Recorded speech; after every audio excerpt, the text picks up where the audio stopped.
Bears are who we thought they were. That's why we took the damn field. Now, if you want to crown them, then crown their ass. Bears. Stafford down the middle is intercepted. D.J. Moore. Overthrows and intercepted for D.J. Moore. Will I see you again? Throws and is intercepted by D.J. Moore. Pushing up the hill, searching for the thrill of it. Takes the snap from his own end zone, winds up, throws, given traffic, it is deflected, picked up by D.J. Moore. On the 10, 9, end zone. Touchdown! Touchdown Bears! D.J. Moore, pick 6. You are tuned in to the Chris and DJ Show with former Chicago Bears nickelback DJ Moore.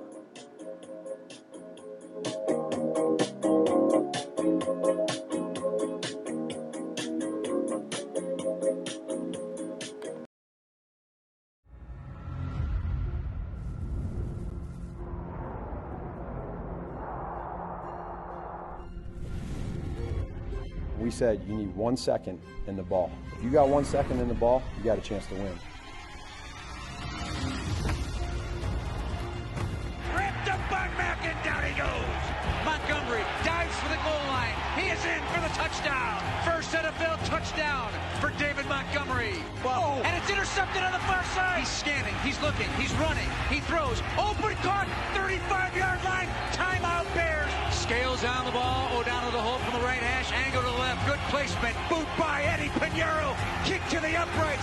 And the kick is good for the win. Pineiro with the De Niro kick to send Denver down as time expires. Bears 16, Denver 14. They escape with the victory on the road. That video, of course, brought to you by the Chicago Bears official website, chicagobears.com. Welcome into another episode of the Chris and DJ Show. I'm Chris Shanfelt. He is former Chicago Bears defensive back DJ Moore, bringing out the number 30 navy blue and orange jersey. Cannot go wrong with that. Yeah. And it may just be a Mike Brown jersey. The world will never know.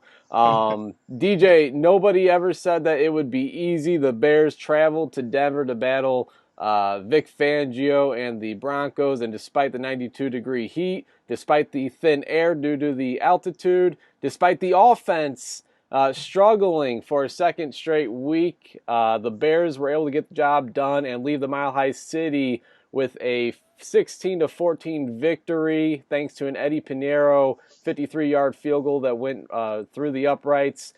Club Dub was open for business, and the Chicago Bears are now 1-1 as they prepare for the Washington Redskins Monday Night Football 6 days from now. DJ, what's going on, man? It doesn't get much closer than that. As they say, there's no such thing as a bad victor, there's no such thing as a bad win, a bad victory. How has this Bears victory been settling in with you the past couple of days? Because based off some of the fan and media reaction, you would think that the Bears were on the wrong end of this.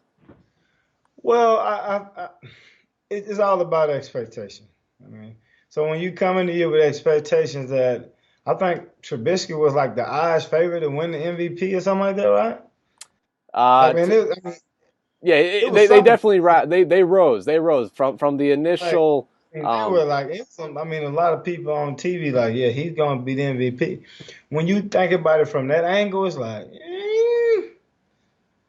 it was just, to watch it, and then I watched it again. I watched it a couple times after that. Just like I'm not sure how to take it, how to digest it, or what. It's just like, either he's throwing it 6 yards every time, or the coach is telling him.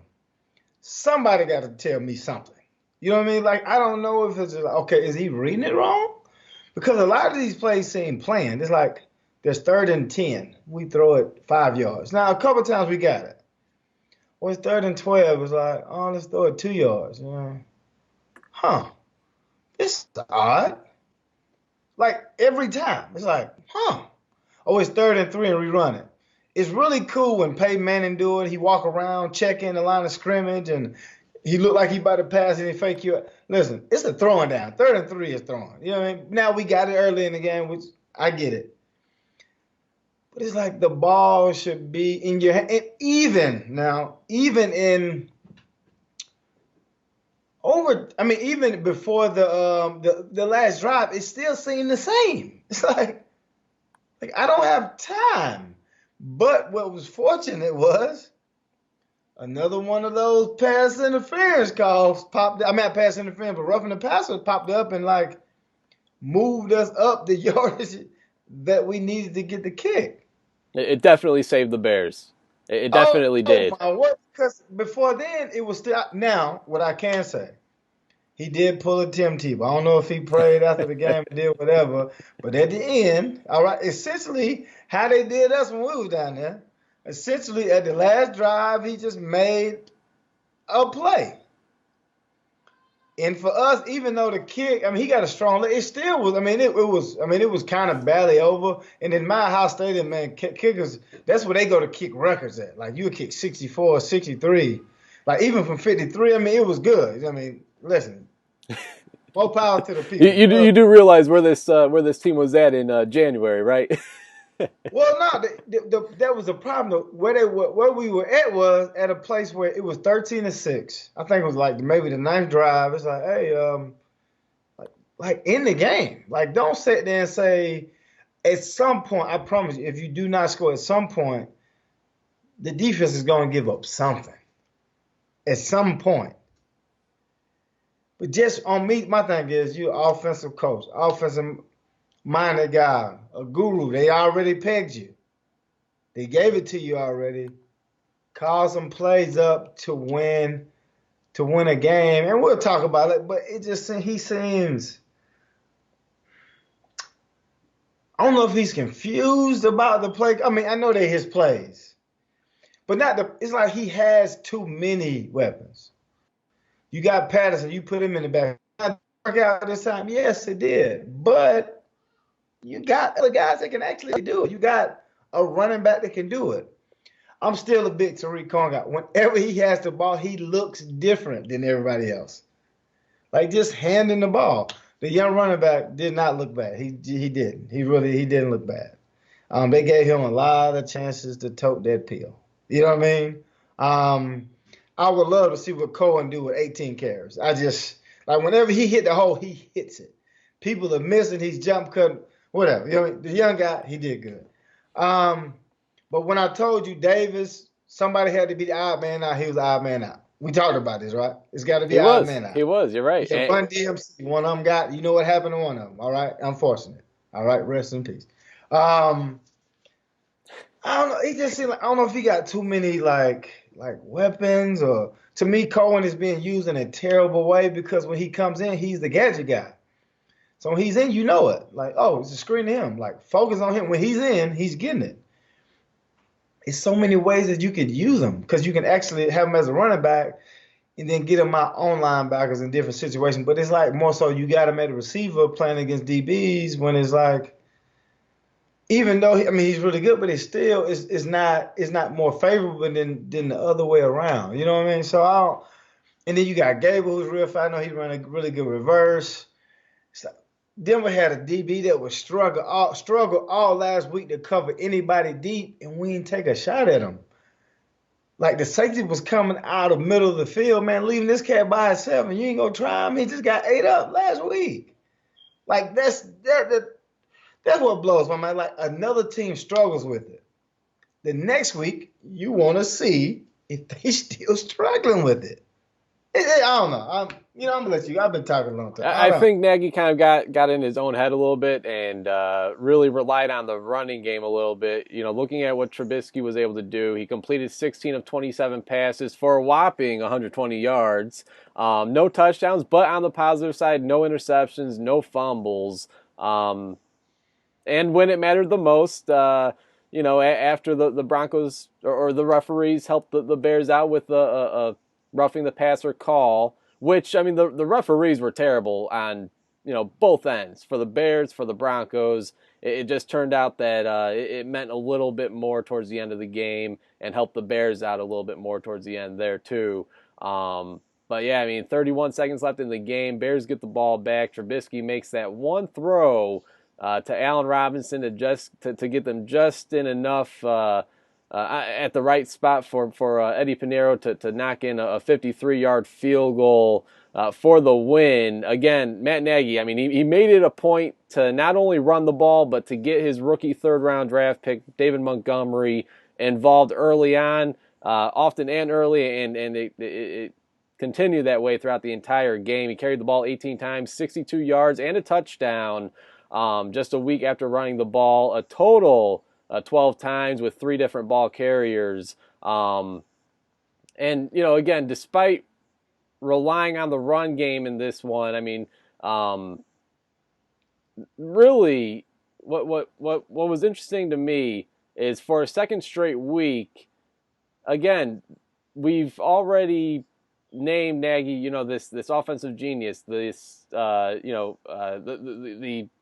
part of the future of the NFL with this offensive play calling. And for a second straight week, in Trubisky's second season under this offense, they both kind of struggled doing what they're supposed to do. Trubisky, play quarterback. Matt Nagy, make the right offensive play calls. And the offense just looked flat. And kind of piggybacking off of what you said, DJ, do they have too many offensive weapons? You could never have too many weapons, but in this case, Allen Robinson is probably the only offensive weapon that has been consistent and has gotten opportunities. Taylor Gabriel, you've seen him get a little bit more opportunities this past game against Denver. Couldn't even tell where he was at game 1 against Green Bay. Tariq Cohen seen his snaps go from being on the offensive side of the football, or being involved in offensive plays 70% of snaps at week 1 to 38 this past week when he's arguably your most electrifying player on the offensive side of the football. Again, the defense was able to seal the deal for this one, really helped the Bears out in this game because, again, the offense just looked flat. And, again, year 2 in this offense, you expect them to look better than they did last year. And so far, that's just not the case. How long can this hold up, DJ? Last year, the offense... Well, go ahead. I don't know, because to be honest with you, Green Bay is looking okay.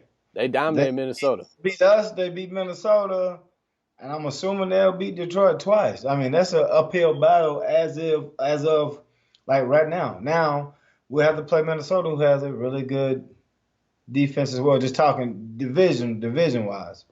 Now the Redskins, I don't see us having a problem with them on our defense should be fine. Now the offense against they got a lot of DBs who are out. A lot of zone pressure stuff. I think the guy, he was like defensive coordinator and with Indiana from 2012 to 17. It's like zone pressures, and they got Josh. They mix stuff up, but it's not a lot of man. It's more so try to confuse you on the back end. But I just don't I just can't. It's hard for me to like put it in like the words. It's like even later on in the game, we doing like, the little boot play, and then the tight end do the hawk block. He go behind the line, he throw it out to the flat. You think about it like, oh, okay, that's a rookie play to get somebody in rhythm, and like, yeah, you do that in the first quarter. Like, he's in rhythm. Like, drop back. Either let him throw, or you can run him. He's a runner. Like, let's get that out of the way. He's a runner. Like, when he runs, he looks good. He's fluent with running. He had over 400 yards last year. He's a runner. So don't put a square peg in a round hole. If sometimes he needs to run, let him run. That's why I like what Lamar Jackson doing. It's like, hey, he's not doing the RG3 thing with like, I want to be Peyton Manning. Like, no, Peyton Manning can barely move. Like, you can actually move. Like, use what you have. And on the last play, he actually did that. Stepped up in the pocket, stood up in there, and threw a nice pass. And that's what you want to see. Now, that's a good thing. At the end of the game, when you had to win it, he did it. But it's just like he's the Alex Smith even before he was throwing the ball down the field. You know what I mean? Like, oh, my word. You know what I mean? Like, he's the new Alex Smith. He going to be the Nick. I mean, I can't. Who was the quarterback? Trent Dilfer, Baltimore Ravens. Yes. Dilfer. Yeah. I don't know. You know what I mean? Like, it's just like, I don't. Is he like on is his arm hurting? Is he on like a pitch restriction? Can he not throw it like 15 yards down the field? You know what I mean? Like, I don't know. Even when he does throw it down the field, it's to Allen Robinson in his back shoulder. Like, you know exactly the plays. Like Taylor Gabriel, when he was in Atlanta, like he's literally, he has to be, if not the fastest, maybe the second fastest cat in the league. Like, throw the ball deep and let him run and get it. Example, Deshaun Jackson always runs fast. When you see him in the game, where's he going? He's going deep down the field. Randy Moss, where's he going? He's going deep down the field. Like, I'm going to use your specialty for what it is. And it's like, he's just using them. Everybody's just being used in a way that just doesn't maximize their ability.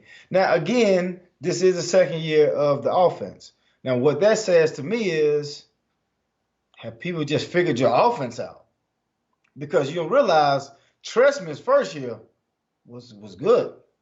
Not only was it good, it was like record good.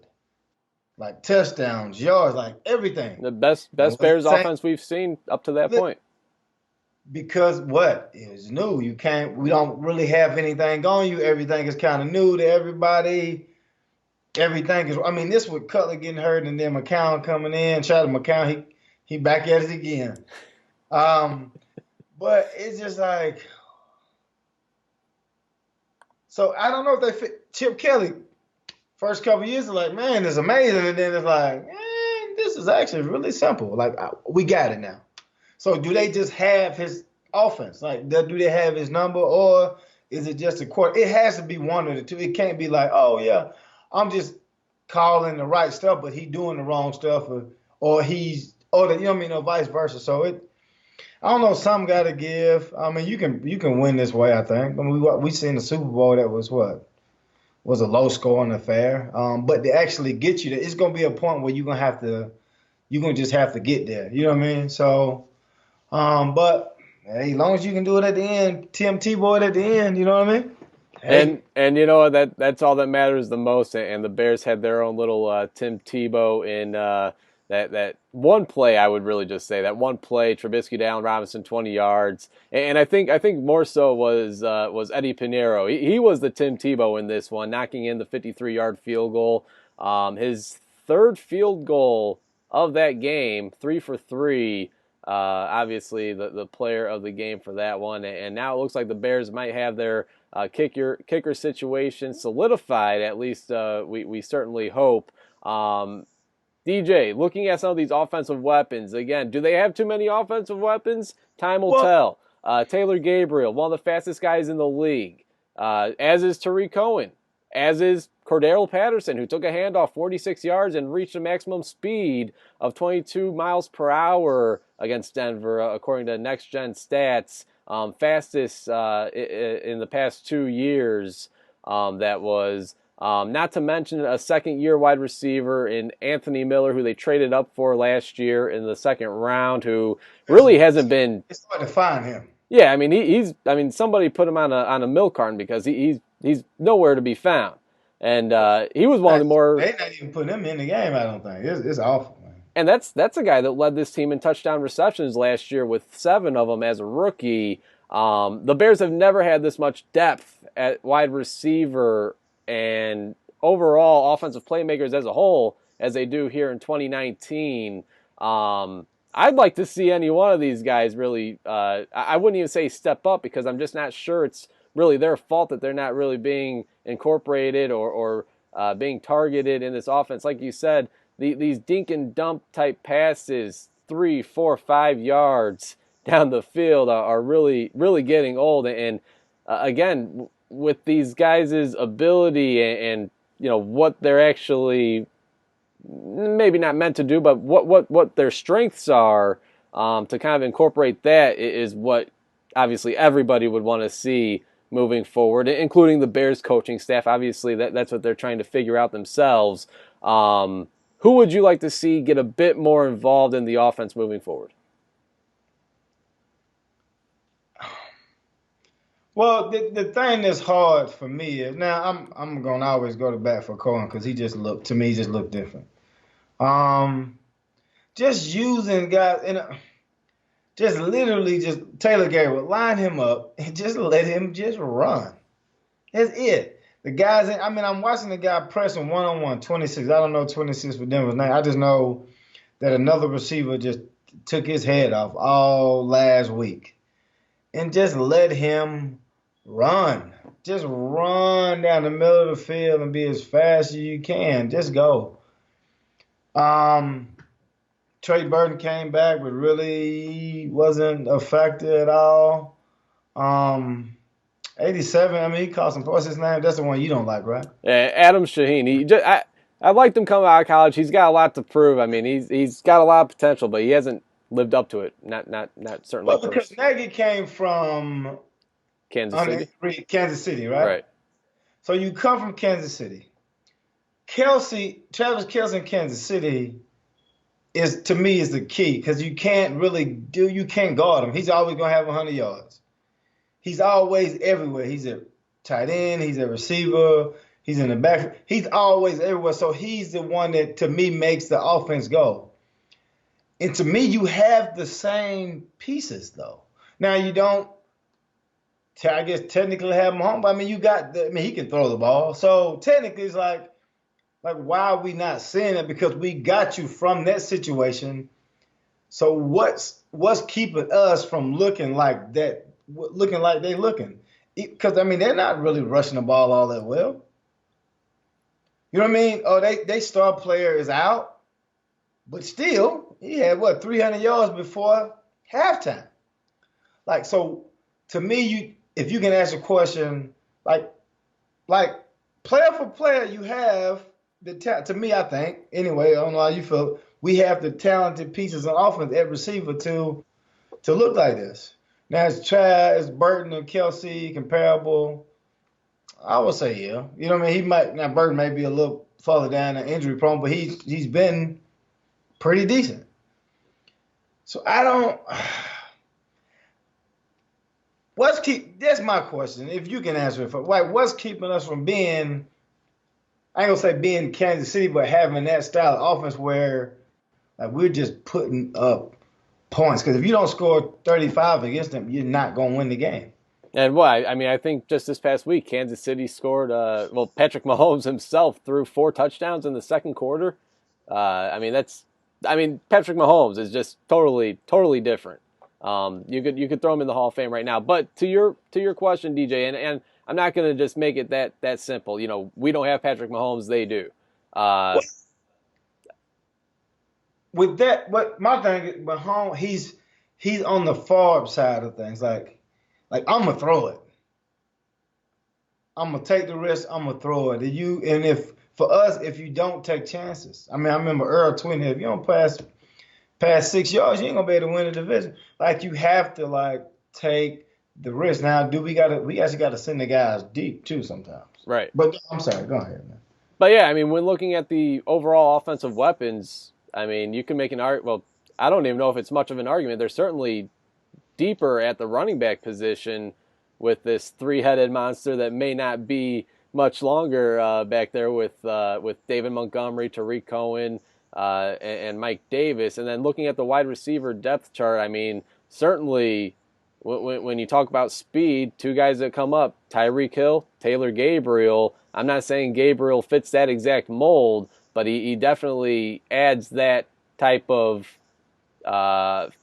dangerous speed factor at the wide receiver position. Allen Robinson, your typical, hey, throw it up, and there's a good chance he might just come down with it. And yeah, tight end, We don't have a Travis Kelce. They drafted Adam Shaheen in the second round a couple years ago, hoping that he could turn into one of these big playmaking tight ends. They addressed the tight end position last year with bringing in Trey Burton fresh off the Super Bowl in Philadelphia, and that hasn't necessarily panned out. But, yeah, if you're going to make a comparison from with one of the two, it would definitely be Trey Burton because he could kind of line up at tight end, line up at fullback, and he could do both block and catch. And he again, just the overall versatility he brings to the tight end position is something that Adam Shaheen doesn't necessarily bring in terms of the blocking side of things. But yeah, obviously it all starts and ends with the quarterback position, and I hate to shut it down like that. But it also, let's not forget the coaching, the coaching and the play calling as well.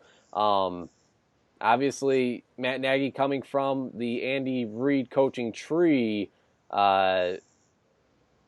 only called the plays for the last 5 games during his last season with the Kansas City Chiefs. Matt Nagy did. That was his only experience with offensive play calling, and we seen how that ended with the disappointing second half return from the Tennessee Titans in that wild card game, ending the Kansas City Chiefs season. It ended in disappointing fashion, as it did last year for the Chicago Bears in Nagy's first season as head coach, and as it has started so far with the Bears. So, I mean, if you're going to, when looking at the comparisons between the Chiefs and the Bears, I think, again, it all starts with who's under center, and then number 2, look at who's calling the play calls, and again, Matt Nagy, he's still kind of learning how to go through this as a head coach and really just as a play caller in general. Well, yeah. Well, this is the thing. And I never, to me personally, I coach now and I like coaches. I never give them too much credit. The quarterback position is so hard to evaluate. Why is Prescott good? Why was Romo good from a small school? Why was Kurt Warner ever bagging groceries? I don't know. You know what I mean? It's like it's really like weird. Like, why is Phillip Rivers still playing quarterback for so long and he ain't did anything? You know what I mean? Now Eli Manning got benched, but why wasn't it sooner? I don't know. You know what I mean? So it's like something for athletes, and to me, it's harder for the quarterback to like actually like get it. And once they get it, like Mahomes, like he just gets it, and he know like certain people, Peyton Manning got it, or Drew Brees got it. Like they just understand the concept, they understand the defense, they understand what they're trying to do to you. And not saying that this cat isn't smart, but it's just something different about certain players that they just always know where to go, when to go, where the rush is. I'm throwing it right before they sack me, or even when they do sack me, I'm getting back up and doing something. Now, a lot of those people, they had, I think legendary coaches like with them. But for him, like me, as being a man, like I got to take the step. I got to step up. I got to watch my film. I got to do something.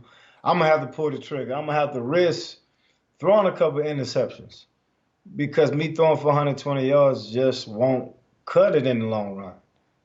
Like, I may have to sit in the pocket. I may have to do what I just did, moved around. Now, it was the first drive, and it might have changed the whole game. He moved around in the pocket, boom, threw it deep. The pass was good. If he threw it a little bit further, probably would have been perfect. But, I mean, it was a good pass, good read. Cohen, the DB made an awesome play. You know what I mean? That may have changed his entire game, because that might have confidence light would have came on. But when you see that early on in the game, that, man, me buying more time and moving in pocket, this can happen. But when was the time that we moved in the pocket again? Well, it was the last play of the game, when we finally moved in the pocket again. Now, sometimes if I don't have a rhythm, is he better suited for just no huddle, like having like 5 wide and getting up tempo after you get a first down? You know what I mean? So giving him different options of, man, like, is this better for him? I think other coaches, do that. Like, okay, let's go in the huddle now. Let's do this. Let's do that. Like playing Green Bay the first game. And Robert struggling. You huddling? Man, we got to stop huddling. These cats are coming. Like, let's figure something else. Let's figure something else out. So we got to figure something out to where, and I think it's got to be this way. You cannot struggle against a struggling defense. No, Can or struggling. I mean, Washington to start the season, they've gotten off to a hot start offensively, but come late second quarter, they seem to really cool down for the remainder of the game. And I mean that's I don't know if statement game is the right word, but they have to come out and they have to show that they belong in the conversation of possibly winning the NFC North, being one of those wild card teams in the very least. Well, yeah. I just want to see offense. Even if you lose or something, I just want to see the offense grow because I know, like, once it gets cold, you have a defense. You have people who can run the ball. You have somebody who can kick it. So once it gets cold, that's fine. All this like, oh, yeah, you probably won't throw for many yards, but right now it's hot outside. I think it was last year's coming out game was it Tampa, like second or third game maybe? Yeah. So you need one of those type of games where like I just look different than if Chase Daniel was a come. If Chase Daniel came in, he could do this. Like I don't need that. Like I don't need the backup stuff. I need the starter stuff. So potential, man, at some point gotta come to fruition, man. So I don't know. I mean it's only so much fun to talk about the potential, but after 2-3 years, it kind of gets old having to bank on the potential, and you kind of just want to see it all, as you said, all come to fruition. I mean, on the bright side of the offense side of the football, DJ, I mean, the offensive line was really able to rebound after a really ugly performance in Week 1 after they allowed 5 sacks against the Packers in the season opener. They kept Mitch up, and they did not allow a single sack with against the defensive line with a nasty duo in Von Miller and Bradley Chubb. On the other side of the ball, Khalil Mack was bullying Garrett Bowles, I think it's safe to say. Number 72, had 5 total holding penalties on Khalil Mack. And, looking on the Bears defense, DJ, I gotta say, I don't think it was one of Kyle Fuller's greatest games. I mean, he did come up in the clutch with the interception inside the 5-yard line in the fourth quarter as the Broncos were driving. But I thought Emmanuel Sanders was really having his way with Kyle Fuller throughout really the entire game. And, of course, when it mattered the most, Sanders was able to beat Fuller on not only the touchdown with under a minute to go, but the 2-point conversion as well. But overall, the defense was about what you expect, especially against this Broncos offense led by Joe Flacco. It was great to see Leonard Floyd, again, making some noise in the backfield for a second game in a row. Eddie Jackson was delivering some big hits, making some plays without really, without them really being any turnovers like they normally are. 2 games in, DJ, I mean, the defense is, you start talking about the Bears, it's going to be the first thing brought up is this Bears defense. Last year, what was something quite magical. Again, the season in general, but specifically on the defense side of the football, they led the league in interceptions. It's going to be the conversation all season long, DJ. Is it possible for this year's defense, despite losing their defensive coordinator, Vic Fangio, despite losing their starting safety, Adrian Amos, is it possible this defense winds up being any better than the defense that led the league in takeaways a year ago? I mean, there's always opportunity. But a lot of times you got to be luckier than good at times. Balls got to bounce your way. It's gonna be hard. I think at this point, I mean, they look good. I think Howard Clindix looks a little. I mean, he looks good back there, man. Honestly, the safeties look good, the corners look good. I know Fuller gave us some plays, but I mean, he's better. He's more of his own guy than man. And if you put anybody in man on Sanders, it's a tough. I mean, it's just a tough cover. I mean, you got Floyd who's coming. You got Khalil Mack, who's always doing something. If he's not making a sack, he's always bullying and pushing somebody. You know what I mean? Now the turnovers, they just come in bunches. Like, oh, do you got a lot now? No, but when they start to come, they'll just come. So I think they'll be up there probably top 5, top 10. Maybe not like last year because it just seemed like every other one was like us a turnover. Like Eddie Jackson had like every time he touched the ball, it seemed like it was a touchdown. You know what I mean? So people know who you are. Really, like, do not listen to me. If you throwing over here to 39, you need to look him off because you do not. He's going to end up in the end zone. You know what I mean? Like, so they understand. Like, hey, these are people that you really don't mess with. Even in the first game, do you see? I don't remember a ball being thrown in his direction. You know what I mean? At the same, like when he's back deep, like that Ed Reed type feel, like he knows kind of where the ball is going. So you already know if it's a pass, probably gonna be up the middle, maybe on like Roquan Smith or somebody like that. They can't get their head around as fast. So it's gonna be hard for teams to get the ball, push down the field. Now, with that being said, the Broncos came on their first drive and made some. It was quick, boom, boom, boom, boom, boom. You know what I mean? So, but if anything, coaches are gonna always try to figure out your weakness, and it's hard to do that every single time, man. You know what I mean? It's like it's hard. It's like, all right, don't let them score again. Let's do it. You get down there, you catch the pick, like, all right, offense makes something, man. You get right back to them, like we just got it from them. All right, let's go do it again. It's just hard to do that over and over and over again. You having possession after possession, and eventually, I'm gonna figure something out. And we got extra lucky. And my score prediction was legit, but still, whatever. But then it's better to be, like I said, better to be lucky than good. And the defense is always gonna play good enough to win the game. And you can depend now. Again, coach gonna say, I need you to score. The goal is to score. If you score on defense, you win the game 95% of the time. So now I just need them to score. You playing good, legendary, chasing 85 Bears defense, any other Bears defense, because they always was really good. All you want to do is score on defense, and they'll take the cake. And certainly you hope that the offense can hold their own, and, it's not a... I don't count on it, Well, yeah, if you could hold the opposing teams to 0 every game, that would definitely be great. Of course, the game ended with an Eddy Pineiro made field goal that allowed the Bears and the city of Chicago to celebrate a 16-14 victory over the Denver Broncos. I'm not sure I've ever seen even the Bears themselves, the players, the sideline, the coaching staff.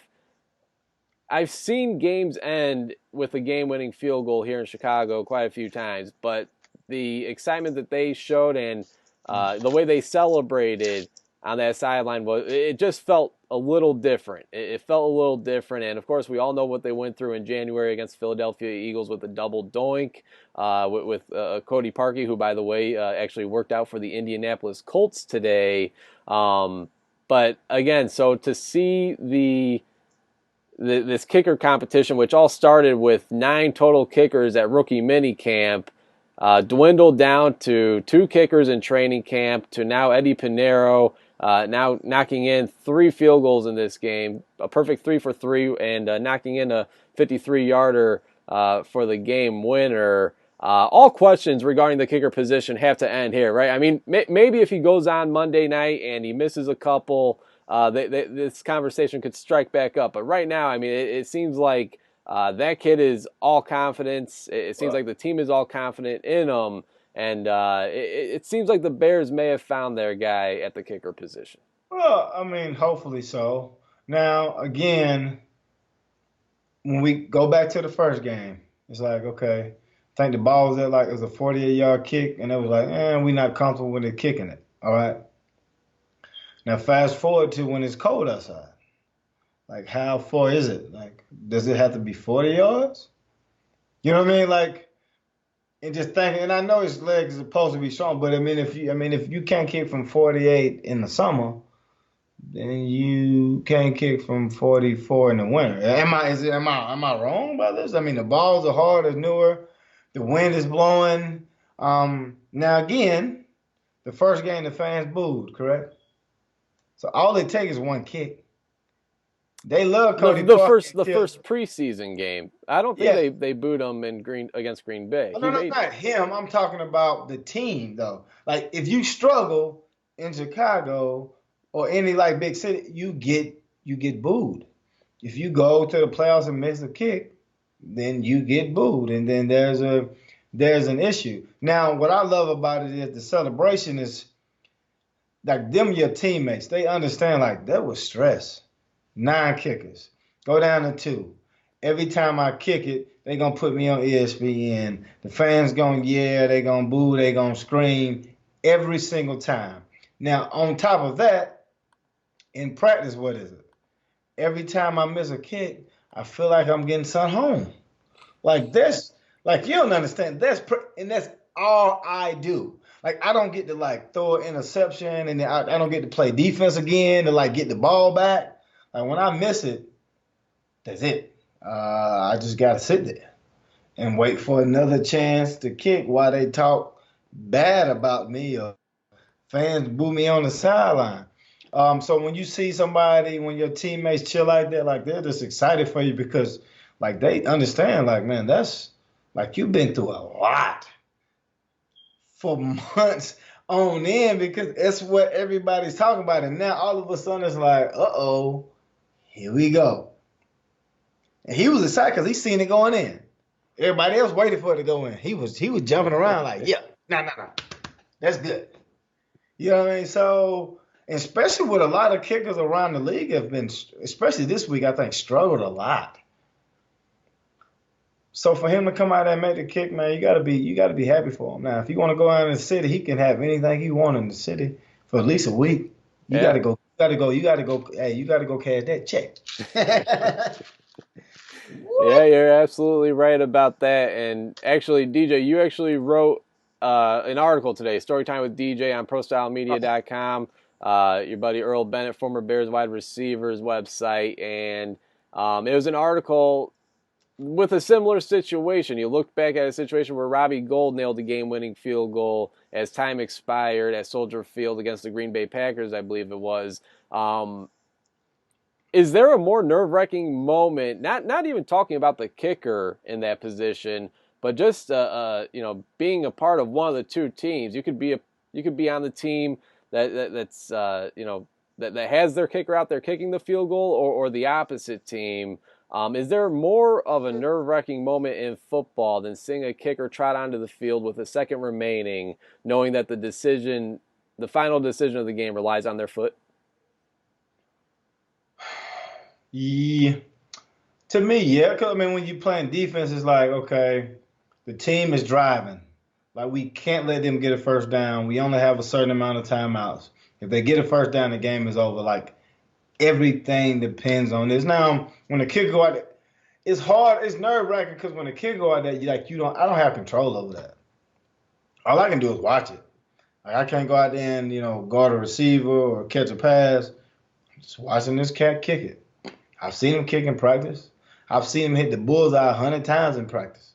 Well, let's go out there and watch him. You know what I mean? He my friend like everybody else my friend. You got the punter go out there normally holding it. All right, they ready to go. It been cold all day. Ain't had a kick all day. And you know what? Got to go and win the game.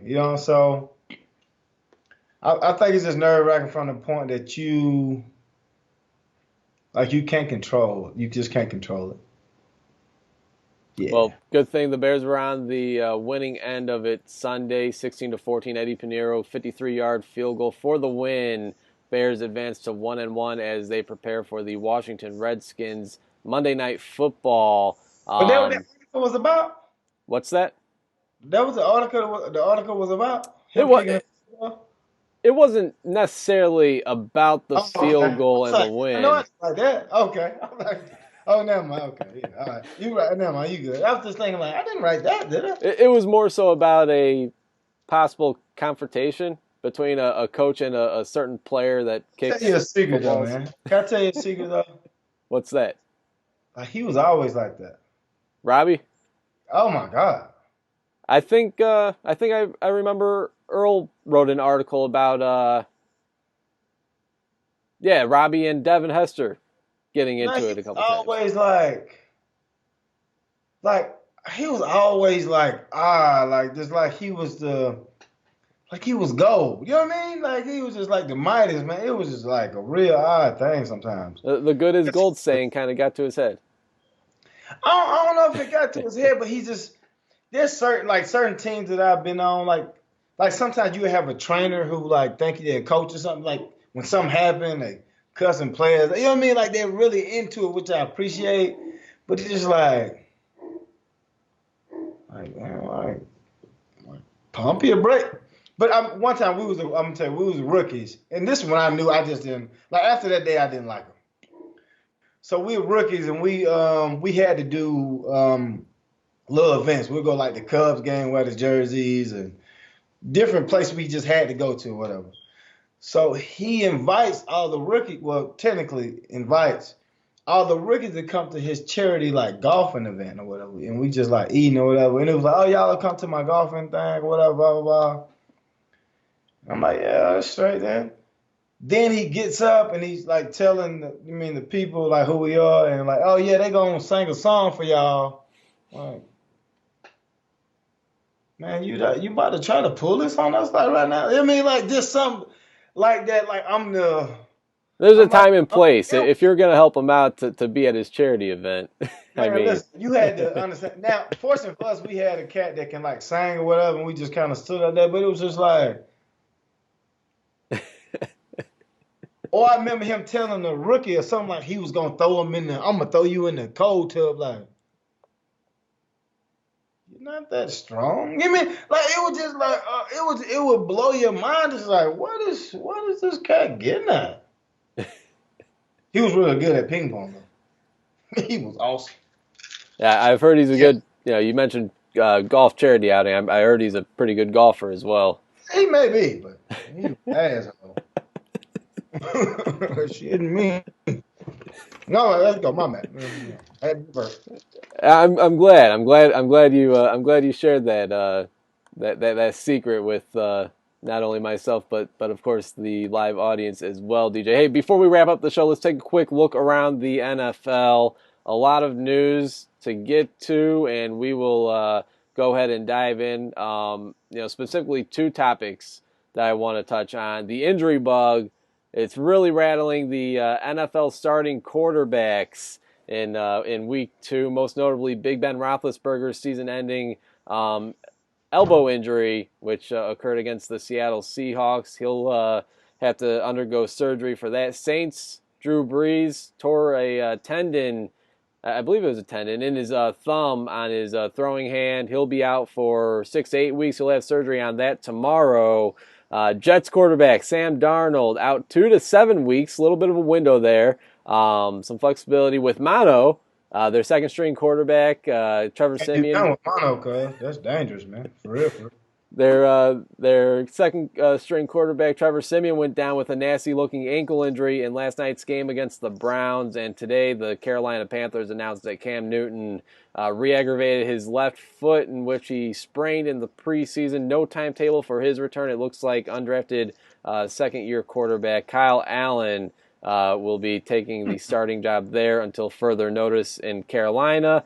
And that's impressive thing there, man. Yeah, and last but not, and certainly not least, it's not injury related, but the New York Giants announced that the benching of Eli Manning, and they will promote rookie first-round draft pick Daniel Jones to be the team's new starting quarterback. So end of an era there with the New York Giants, and the start of a new era possibly there with Daniel Jones. We all know, DJ, each of these teams will feel the loss of their quarterback one way or another. More likely than not, they will feel it in a negative way as opposed to a positive way.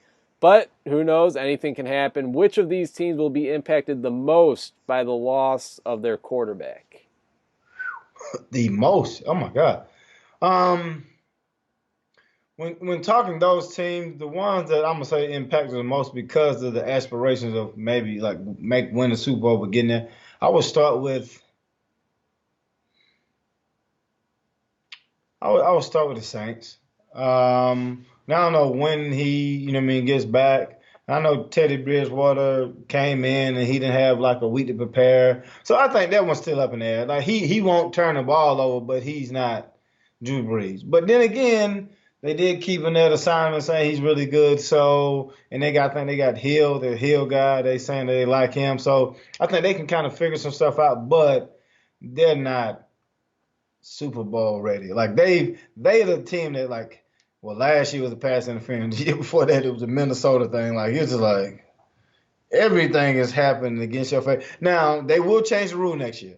If you hit the quarterback hand, you're going to be flagged 40 yards. It's just automatic. The Big Ben thing, I think it's gonna be out for a year now. The Randolph cat, he from like Rock Hill, South Carolina, which is up the street from me, which I'm a root for him. But I mean, I didn't think they was gonna make the playoffs with Big Ben. Does this end? Does Big Ben return from this? Will this? I mean, he's always been in and out of the loop. Quarterback, and I think people make a big deal out of, oh man, Tom Brady's old. Like, man, listen, you can throw.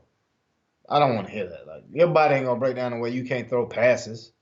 I remember like Monday night games or whatever, seeing like we was in San Francisco, seeing Steve Young and them out there, and they dress shirt throwing passes. Like that pass looked crisp. Like don't tell me you can't. You mean you throw a pass? So I think he'll be back and playing. Now for him though, I don't know. Like with his elbow, because the way they were saying, like what the players were concerned about him, because they were like, well, during practice, he was feeling it. So it's more so just like, man, it's just your nerve, and is it just gone completely? Like you've been throwing a certain way, for so long. Now it doesn't. I don't think it happens in football players as much as it does in like kind of like the baseball thing with the twist and the torque or whatever. But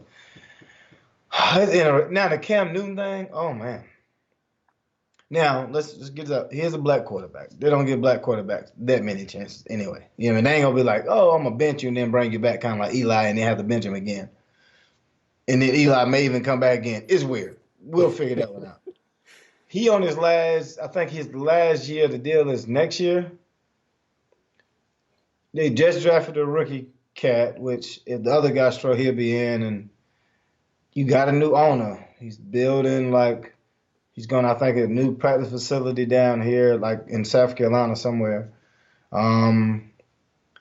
So there's a lot of new like faces, new whatever. So they may want to see a different direction. You got McCaffrey, who's going to be the face of the team for a while, so you can still, sell tickets.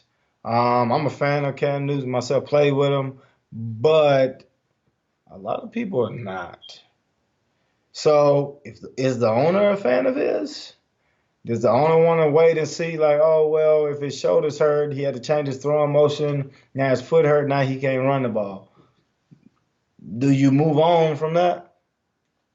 You may. You know what I mean? So that to me, that's one of the more intriguing ones because I think he'll be, if he is hurt for a significant amount of time, it's like, man, you've been hurt. We ain't been doing much. I think it's probably time to move on. You may see him somewhere else.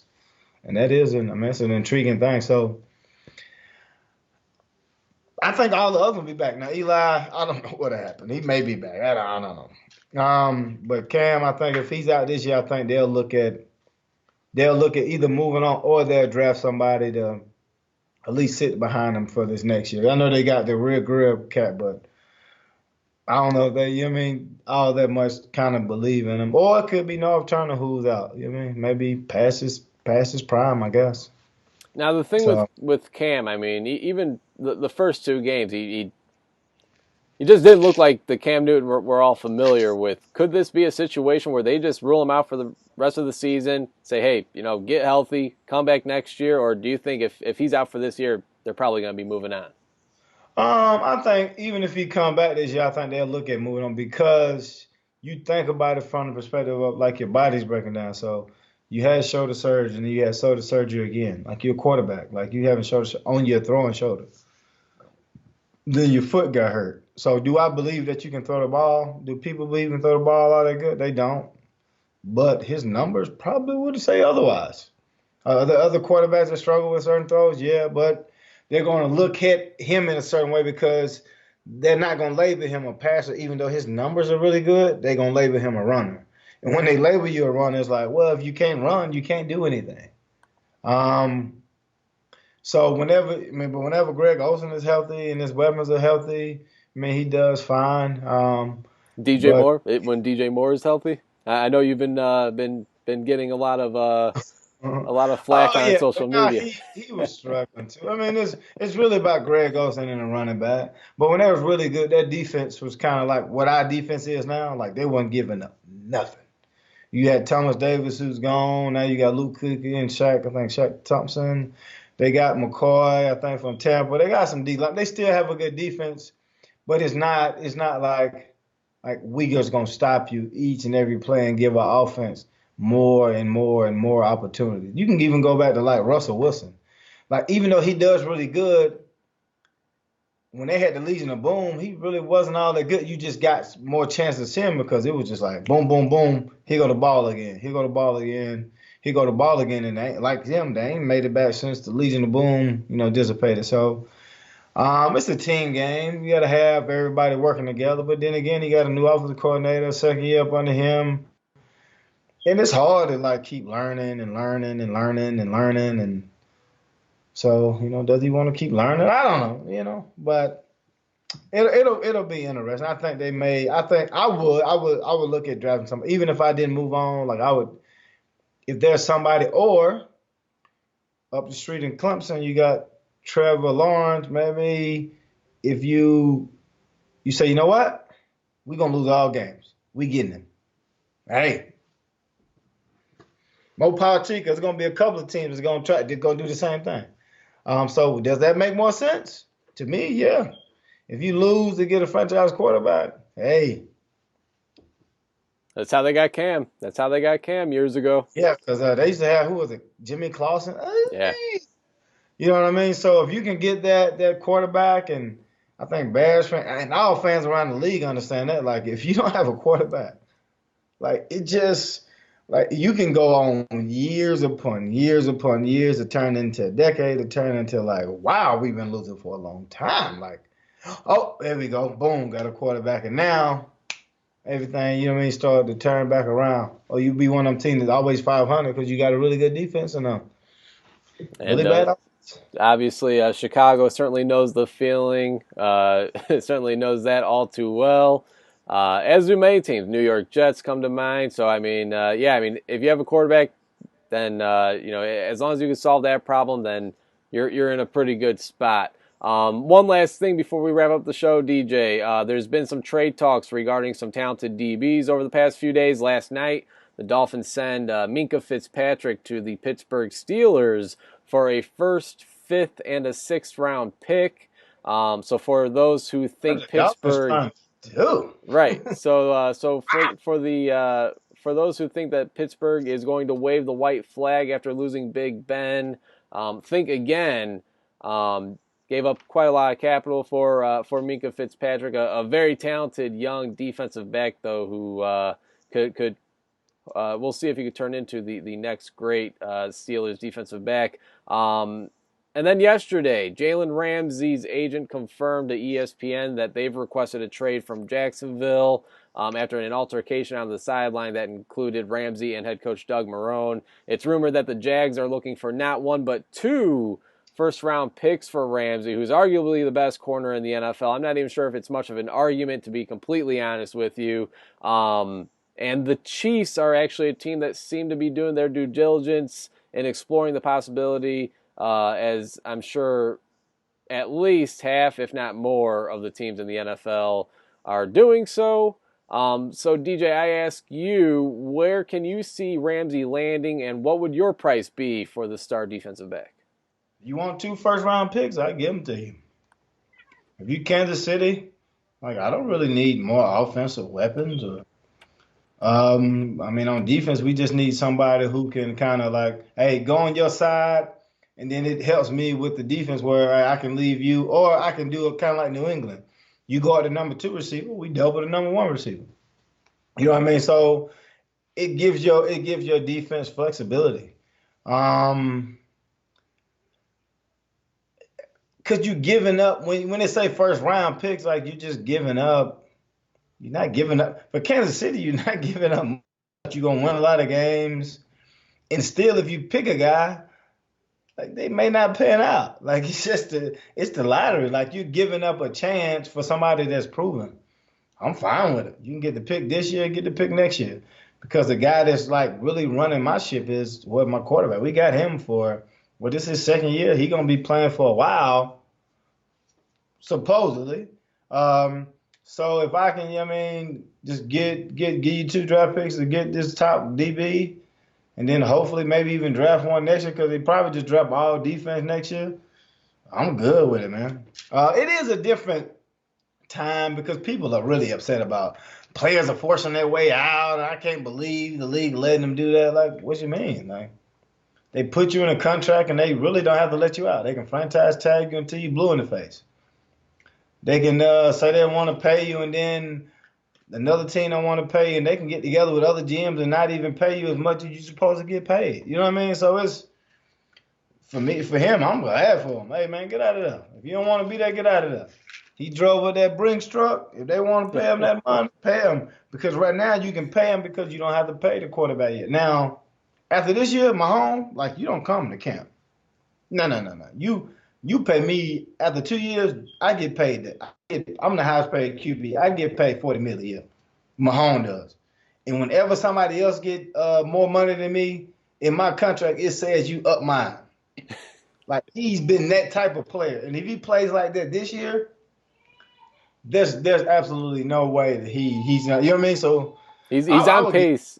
Mahomes, as of right now, 2 games in, he's on pace to throw for 6,500 yards and 56 touchdowns. Listen, you just might well pay me through in the middle of the season. Like he's like one of them cats that got to get paid. So if you trying to win a Super Bowl, you just need somebody out there. Hey, can you make a play? It makes sense. Anybody in the league, honestly, like especially the top teams, like you just need more. Need defenders. Hey, man, I would do it. Yeah, and again, the Kansas City Chiefs are one of, I'm sure, a dozen teams that are exploring the opportunity of possibly acquiring Jalen Ramsey from the Jacksonville Jaguars. That will do it for tonight's show. Wrapping up the recapping the Chicago Bears victory over the Denver Broncos, 16-14, ending with an Eddy Pineiro 53-yard game-winning field goal. Touched on some of the NFL quarterback injury situations across the league, and of course the Pittsburgh Steelers acquiring Minkah Fitzpatrick and the Jalen Ramsey trying to force his way out of the Jacksonville Jaguars. DJ, any final words tonight? Mitch, throw the ball down the field, baby. Come on, baby. Yeah, hopefully you're gonna have to get somebody else, and that's a hard thing to find, man. Hopefully we see, hopefully the offense lives up to the hype that it was getting in the offseason and the preseason. Week 3, Monday Night Football against the Washington Redskins. The entire country will be watching.